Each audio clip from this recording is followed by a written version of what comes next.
Hello, good morning friends. Okay, എല്ലാവർക്കും എക്കോളജിയുടെ പുതിയൊരു ക്ലാസ്സിലേക്ക് സ്വാഗതം. ഓക്കെ, സോ ഇന്ന് നമ്മൾ ചെയ്യാനായിട്ട് പോകുന്നത്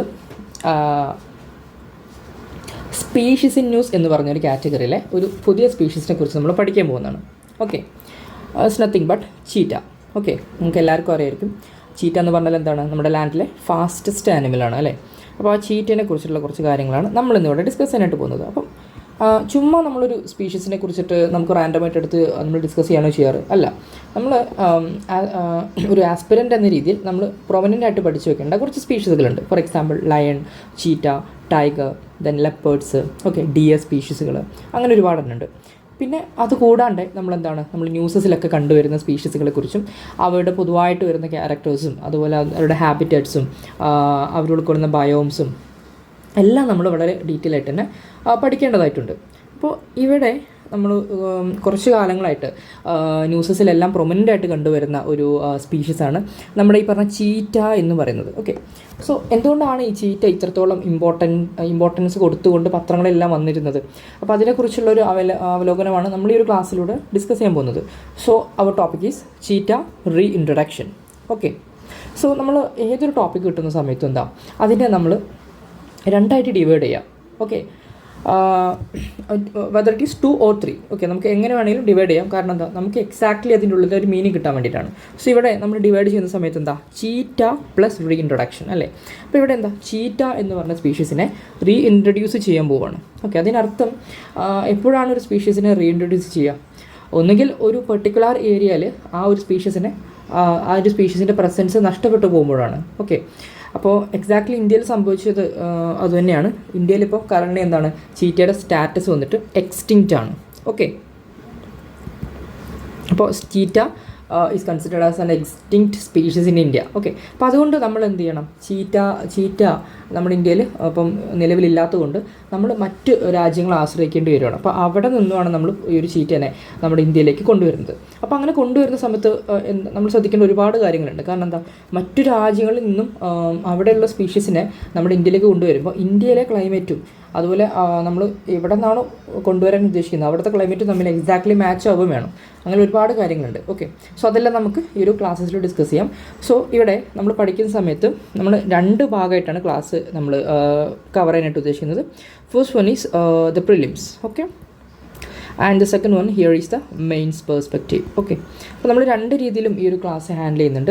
അപ്പോൾ നമ്മൾ ഈ ഒരു ക്ലാസ് കഴിയുന്നതോട് കൂടെ ചീറ്റയെ കുറിച്ചുള്ള നിങ്ങളുടെ എല്ലാ ഡൗട്ട്സുകളും അത് പ്രിലിംസ് പെർസ്പെക്റ്റീവിലും പിന്നെ ഈ ഒരു ചീറ്റ ഇൻട്രൊഡക്ഷൻ അത് മെയിൻസ് ആസ്പെക്റ്റിൽ നമ്മളെങ്ങനെയാണ് അതിനെ പഠിക്കേണ്ടത് അങ്ങനെയുള്ള കാര്യങ്ങളെല്ലാം നമുക്കൊരു ക്ലാസ്സോട് കൂടി ക്ലിയർ ആവും. ഓക്കെ, ആഫ്റ്റർ ദാറ്റ് നിങ്ങൾക്ക് എന്തെങ്കിലും ഡൗട്ട്സ് ഉണ്ടെങ്കിൽ ക്ലാസ്സിന് ശേഷം നമുക്ക് ഡീൽ ചെയ്യാം. Okay, so let start.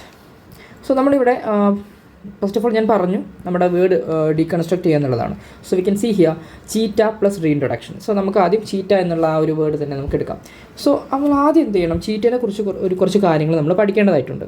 So what about cheetah?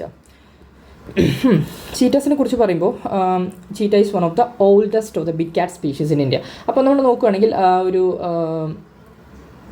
ചീറ്റാസിൻ്റെ അടുത്ത് നോക്കുമ്പോൾ ക്യാറ്റ്സ്, ചീറ്റ എന്നൊക്കെ പറയുമ്പോൾ ചീറ്റ, ലെപ്പേർഡ്സ്, ജാഗുർ, ഇതൊക്കെ നമ്മുടെ ക്യാറ്റ് സ്പീഷീസിൽ വരുന്നത് തന്നെയാണ് അല്ലേ. നമ്മുടെ പുലി, കടുവ എന്നൊക്കെ പറയുമ്പോൾ എക്സാക്ട്ലി നമ്മുടെ പൂച്ചേനോട് സാമ്യം തോന്നുന്ന മൃഗങ്ങളാണ്. പക്ഷേ എന്താ വ്യത്യാസം? നമ്മുടെ പൂച്ചേനേക്കാൾ കുറച്ചുകൂടെ വലിയ സ്പീഷീസുകളാണ് ഇവ. അപ്പോൾ അതുകൊണ്ട് തന്നെയാണ് ഇവരെന്ത് വിളിക്കുന്നത്? Big cats. Okay, big cats എന്നാണ് വിളിക്കുന്നത്. ഓക്കെ, അപ്പോൾ ഇത്തരത്തിൽ ബിഗ് കാറ്റ്സ് ഇനത്തിൽപ്പെട്ട കുറച്ച് ആനിമൽസ് ഉണ്ട്. ഫോർ എക്സാമ്പിൾ നിങ്ങൾക്ക് ഇവിടെ കാണാം, ഇത് നമ്മുടെ ഹിന്ദു ന്യൂസ് പേപ്പറിൽ വന്നിട്ടുള്ളൊരു പത്രത്തിൻ്റെ ഒരു കുറിപ്പാണ്. നോക്കൂ, these are the 7 big cat species. Okay, first one is A tiger. Okay, നമുക്ക് എല്ലാവർക്കും പറയാം പൊതുവായിട്ട് നമ്മുടെ നാഷണൽ ആനിമലാണ് ടൈഗർ എന്ന് പറയുന്നത്. Then lion. ഓക്കെ, ലയൺ വരുന്നുണ്ട്. ദെൻ ജാഗുർ വരുന്നുണ്ട്. ലെപ്പേർഡ് വരുന്നുണ്ട്. സ്നോ ലെപ്പേർഡ് വരുന്നുണ്ട്. ദെൻ ഇവിടെ നമുക്ക് പ്യൂമ എന്ന് പറഞ്ഞ സ്പീഷീസ് വരുന്നുണ്ട്. Then finally we have our cheetah. Okay, so ഇതാണ് പ്രധാനമായിട്ടുള്ള ഒരു ബിഗ് കാറ്റ് സ്പീഷീസ് എന്ന് പറയുന്നത്. അപ്പോൾ UPSC നിങ്ങൾക്ക് വേണമെങ്കിൽ ചോദിക്കാം താഴെ തന്നിരിക്കുന്നതിൽ ബിഗ് കാറ്റ് സ്പീഷീസ് അല്ലാത്തത് ഏത്, അല്ലെങ്കിൽ ബിഗ് കാറ്റ് സ്പീഷീസിൻ്റെ ഉള്ളിൽ വരുന്ന ഏതാണ്? ഓക്കെ, നമുക്ക് പല ആസ്പെക്റ്റിൽ ചോദിക്കാം. അപ്പം ഈ പറഞ്ഞിട്ടുള്ള tiger, lion, Jaguar, leopard, snow leopard, then cheetah, Puma എന്നൊക്കെ തന്നിട്ട് ചോദിക്കാം എന്താണ് ഇതിലേതൊക്കെയാണ് ബിഗ് കാറ്റ് സ്പീഷീസിൽ വരുന്നത്. ഓക്കെ, എന്നിട്ട് 1 only, 2 only, okay, 1 and 2, 1, 2, 3, all of the above എന്നൊക്കെ പറഞ്ഞ് ഫ്രെയിം ചെയ്യാം. അതല്ലെങ്കിൽ ന്യൂ പാറ്റേൺ മെത്തഡോളജി പ്രകാരം 1 pair only, 2 pair only, all the pair അങ്ങനെയും കൊടുക്കാം. Okay, so you have to familiarise with the 7 big cat species of the world. Okay, so tiger, lion, jaguar, leopard, snow leopard, then puma and finally the cheetah. Okay, അപ്പോൾ ആ ഒരു കാര്യം മനസ്സിലാക്കാം. ഇനി ചീറ്റാസിനെ കുറിച്ച് നമ്മൾ കൂടുതലായിട്ട് പഠിക്കുന്ന സമയത്ത് എന്താ, ഈ ചീറ്റാസ് അവർ കാണപ്പെടുന്ന സ്ഥലങ്ങൾ അല്ലെങ്കിൽ അതിൻ്റെ ഹാബിറ്റാറ്റ് അല്ലെങ്കിൽ ഏത് എക്കോസിസ്റ്റത്തിലാണ് അവർ പ്രധാനമായിട്ട് കാണുന്നത്, അങ്ങനെയുള്ള കാര്യങ്ങളെക്കുറിച്ചും പൊതുവായിട്ടൊരു ധാരണ നമുക്കുണ്ടായിരിക്കണം.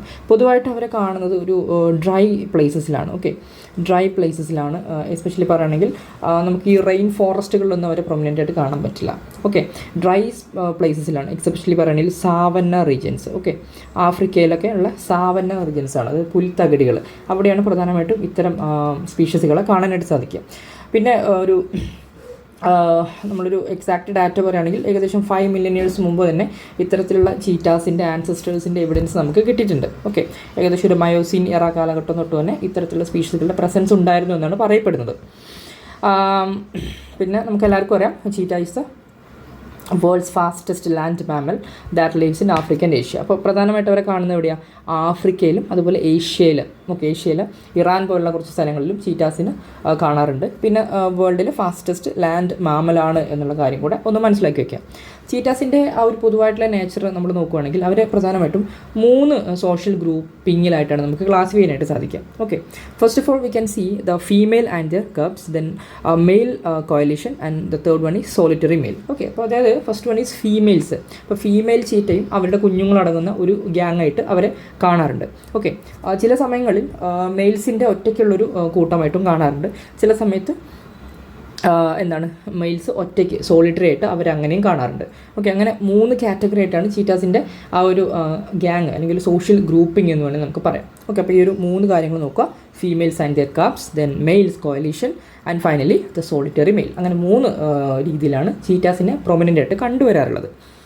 ഇവിടെ ചീറ്റാസ് പൊതുവെ നോക്കുന്ന സമയത്ത് മെയിൽസും അതുപോലെ ഫീമെയിൽസും അവരുടെ പ്രേ ബേസ് ഉണ്ടാക്കുന്നത് 2 രീതിയിലാണ്. ഓക്കെ, പൊതുവായിട്ട് പറയുമ്പോൾ ഫീമെയിൽസിന് അവർ ഇര പിടിക്കാൻ കുറച്ചുകൂടെ ലാർജ് ഏരിയാസിലോട്ട് അവർ പോവാറുണ്ട്. ഓക്കെ, കുറച്ചുകൂടെ ഒരു നൊമാഡിക് ലൈഫാണ് അവർ ഫോളോ ചെയ്യുന്നത്. എന്താണ് ഈ നൊമാഡിക് ലൈഫ് എന്ന് പറഞ്ഞാൽ? ഓക്കെ, നൊമാഡിക് എന്ന് പറയുമ്പോൾ എന്താ, നമ്മൾ ഈ ഒരു നായാടികൾ എന്നൊക്കെ പറയില്ല, നമ്മൾ ഈ ഒരു പഴയ കാലത്ത് നമ്മുടെ ഒരു ഹ്യൂമൻസ് ഇവോൾവ് ചെയ്ത ഒരു കാലഘട്ടം നോക്കുകയാണെങ്കിൽ പാലിയോലിത്തിക്, മീസോലിത്തിക്, നിയോലിത്തിക് ആ ഒരു കാലഘട്ടങ്ങളിലൊക്കെ മനുഷ്യരെന്തായിരുന്നു, അവർ നൊമാഡിക് ലൈഫാണ് ഫോളോ ചെയ്തിരുന്നത്. നായാടികളായിരുന്നു. അത് ഒരു സ്ഥലത്ത് സെറ്റിൽ ചെയ്യാണ്ട് പല പല സ്ഥലങ്ങളിലേക്ക് അലഞ്ഞു തിരിഞ്ഞ് അവിടെയുള്ള ഫുഡെല്ലാം കളക്ട് ചെയ്ത് ചെല്ലുന്ന ഇടങ്ങളിൽ അവർ വിശ്രമിക്കുന്നു, അവിടെ നിന്ന് ഫുഡ് കഴിക്കുന്നു, പിന്നെ അടുത്ത സ്ഥലങ്ങളിലേക്ക് പോകുന്നു. അങ്ങനെ ചേക്കേറിക്കൊണ്ടിരിക്കുന്ന ഒരു ലൈഫായിരുന്നു അവർക്കുണ്ടായിരുന്നത്, അല്ലേ? അപ്പോൾ അതിനാണ് നമ്മളിവിടെ നൊമാഡിക് ലൈഫ് എന്ന് പറയുന്നത്. എക്സാക്ട്ലി സിമിലർ തന്നെയാണ് ഇവിടെ ചീറ്റാസിൻ്റെ കാര്യത്തിലും വന്നിട്ടുള്ളത്. ഓക്കെ, അപ്പോൾ ഇവിടെ ഫീമെയിൽസിൻ്റെ കാര്യത്തിൽ അവർ കുറച്ചുകൂടെ എന്താണ്, പ്രേ ബേസ് കുറച്ചുകൂടെ കൂടുതലാണ്. അപ്പോൾ ഒരു ഇരേനെ പിടിക്കാൻ വേണ്ടിയിട്ട് ഒരുപാട് ദൂരങ്ങൾ ഇവർ അലഞ്ഞു നടക്കും. അപ്പോൾ അവരുടെ ഒരു പ്രേ നോക്കുമ്പോൾ ലാർജ് ഹോം റേഞ്ചസ് ആയിട്ടാണ് നമുക്ക് പറയാൻ പറ്റുക. അപ്പോൾ home ranges. But when moving to the male cheetah, അവർക്ക് ഒരു ചെറിയ സ്മാൾ ടെറിട്ടറി മാത്രമാണുള്ളത്. അതിൻ്റെ ഉള്ളിൽ നിന്നുകൊണ്ട് മാത്രമാണ് അവരുടെ ഇര പിടിക്കാറുള്ളത്. സോ ഇവിടെ തന്നെ കണ്ടോ 2 ടേം വന്നു. എന്തൊക്കെയാണ്? Home range and the territory. So what is A major difference between the home range and A territory? Okay, അപ്പോൾ ഹോം റേഞ്ചും ടെറിട്ടറി നമ്മൾ എക്സാക്റ്റ് ഡിഫറൻസ് എന്താണെന്ന് വെച്ച് കഴിഞ്ഞാൽ ഞാൻ സിമ്പിളായിട്ട് എക്സ്പ്ലെയിൻ ചെയ്തുതരാം. സപ്പോസ് ഞാനിവിടെ ഒരു സർക്കിൾ വരയ്ക്കുകയാണ്. ഓക്കെ, അപ്പോൾ ഈ സർക്കിളിൽ സപ്പോസ് നിങ്ങളുടെ വീട് ഇവിടെയാണ് ഇരിക്കുന്നത്. ഓക്കെ, അപ്പോൾ ആ വീടിന് ചുറ്റും വീട്ടിൽ നിങ്ങൾ പുറത്തിറങ്ങുന്നു, പിന്നെ നിങ്ങൾ ചുറ്റും കടയിൽ പോകുന്നു, നിങ്ങൾ ഓഫീസിൽ പോകുന്നു, സ്കൂളിൽ പോകുന്നു, പിന്നെന്താ നിങ്ങൾ കളിക്കാൻ പോകുന്നു. അങ്ങനെ ഒരുപാട് ആക്ടിവിറ്റീസ് നിങ്ങളുടെ വീടിന് സറൗണ്ട് ചെയ്തിട്ട് അല്ലെങ്കിൽ വീട്ടിൽ നിന്നും ഒരുപാട് കിലോമീറ്റർ മാറിയിട്ടൊക്കെ നിങ്ങൾ ചെയ്യാറുണ്ട്. അപ്പോൾ ആക്ച്വലി നിങ്ങളുടെ ഈ വീടിരിക്കുന്ന ഈ ഒരു ഭാഗത്തിന് നമുക്ക് എക്സാക്ട്ലി എന്ത് വിളിക്കാം? ടെറിട്ടറി എന്ന് വിളിക്കാം. കാരണം എവിടെയാണോ നിങ്ങൾ താമസിക്കുന്നത് അവിടെയാണ് നിങ്ങളുടെ ടെറിട്ടറി എന്ന് പറയുന്നത്. അപ്പോൾ ടെറിട്ടറിയിലുള്ള നിങ്ങളുടെ ആപ്ലിക്കേഷൻസൊക്കെ എന്താ, കുറച്ചുകൂടെ ലിമിറ്റഡ് ആയിരിക്കും. ഓക്കെ, ദെൻ നിങ്ങൾ ഡെയിലി കടന്നു പോകുന്ന ആ ഒരു ഏരിയാസിനെ മൊത്തത്തിൽ നമുക്ക് എന്ത് വിളിക്കാം? ഹോം റേഞ്ച് എന്ന് വിളിക്കാം. എന്താണ് ഹോം റേഞ്ച്? സോ ടെറിട്ടറി എന്ന് പറയുമ്പോൾ ഒരു സ്മാൾ കൺസെപ്റ്റാണ്. ഹോം റേഞ്ച് എന്ന് പറയുമ്പോൾ കുറച്ചുകൂടെ എന്താണ്, ഒരു ലാർജ് കൺസെപ്റ്റാണ് എന്നുള്ളത് മനസ്സിലാക്കുക. ഓക്കെ, സോ 2 ടേം എന്താണ്? First one is home range and second one is territory. Okay, അപ്പോൾ ഇവിടെ ഫീമെയിൽ ചീറ്റാസ് പ്രിഫർ ചെയ്യുന്നത് ഒരു ലാർജ് ഹോം റേഞ്ചാണ്. Okay, then male cheetahs prefer ചെയ്യുന്നത് ഒരു സ്മാൾ ടെറിട്ടറിയാണ്. ആ ഒരു എക്സാക്റ്റ് ഡിഫറൻസ് മനസ്സിലാക്കുക.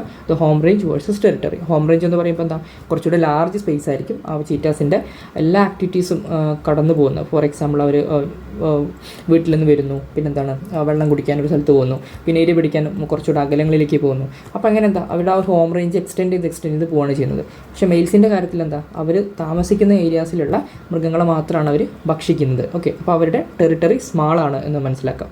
ഓക്കെ, ഇനി ചീറ്റാസ് മെയിനായിട്ട് നമ്മളൊരു സ്പീഷീസിനെ കുറിച്ച് പഠിക്കുന്ന സമയത്ത് അത് ആക്റ്റീവ് ആവുന്ന ആ ഒരു സമയം കൂടെ നമ്മൾ പഠിക്കേണ്ടതായിട്ടുണ്ട്. ഓക്കെ, അത് ഡേ ടൈമിലാണോ ആക്റ്റീവ് ആവുക, അതും അല്ലെങ്കിൽ നൈറ്റ് ടൈമിലാണോ ആക്റ്റീവ് ആവുക, അങ്ങനെയുള്ള കുറച്ച് കാര്യങ്ങൾ നമ്മൾ പഠിക്കാറുണ്ട്. ഓക്കെ, അപ്പോൾ നമ്മൾ ഡേ ടൈമിൽ ആക്റ്റീവ് ആവുന്ന ആളുകളെ നമ്മൾ ക്ലാസിഫൈ ചെയ്യുന്ന സമയത്ത് ചീറ്റാസ് ഉൾപ്പെടുന്നത് ആ ഒരു ഡേ ടൈമിൽ ആക്റ്റീവ് ആവുന്ന സ്പീഷീസുകളുടെ കൂട്ടത്തിലാണ്. That means cheetah is active during the day. അപ്പോൾ അത് പഠിച്ചു വയ്ക്കുക. ചീറ്റാസ് ആക്റ്റീവ് ആവുന്നത് ഡേ ടൈമിലാണ് എന്നുള്ളത് മനസ്സിലാക്കുക. ഇനി നൈറ്റ് ടൈമിൽ ആക്റ്റീവ് ആവുന്ന മൃഗങ്ങളെ വിളിക്കുന്ന പേരാണ് നൊക്ടേണൽ.